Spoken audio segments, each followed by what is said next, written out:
আব্বা 100 টাকা দেন, কোচিং এ যাবো। তোর আর কোচিং এ যাইতে হইব না। কি কইতেছেন, কোচিং এর সময় যাইতেছে গা। তোর না কইছি তোর কোচিং এ যাইতে হইব না মানে যাইতে হইব না। আজকে থেকে তোর সব পড়ালেখা বন্ধ। কে আব্বা, আমি কি কোনো ভুল করছি? আমার পড়ালেখা কোনো গাফিলতি আছে? আমি তো ক্লাসের টপার, জীবনে 1 থেকে 2 হই নাই।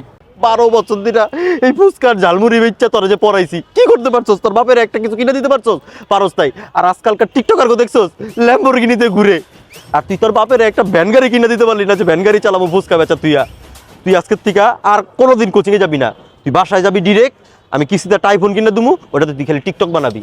কি কইতেছেন আব্বা, আমি পড়ালেখা বাদ দিয়ে টিকটকার হয়ে যাবো? তুই 24 ঘন্টার ভিতরে 18 ঘন্টা টিকটক বানাবি, আর 1 মাসের ভিতর যদি তোর একটা টিকটক যদি ভাইরাল না হয়েছে না, তোর ঘরে ভাত নাই, ভাত একবারে বন্ধ।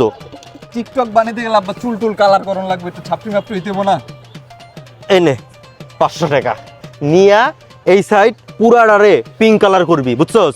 আর বাসায় যাবি যে কি প্যান্ট কিনস, তোর তো 6 নাই, যে একটা লাল কালার একটা প্যান্ট কিনবি, হলুদ কালারের শার্ট, আর এই যে রশি মশি আছে না, এটি গলার ভিতরে যেরকম যে থাকে, এটি সব কিনাবি না, বাসায় যা টিকটক বানাবি। আপনি দেখেন, আপনার আমি একদিন প্রাউড ফিল করামু, যাতে পাবলিক আপনারা কইতে পারে যে আপনি একটা টিকটকারের বাপ।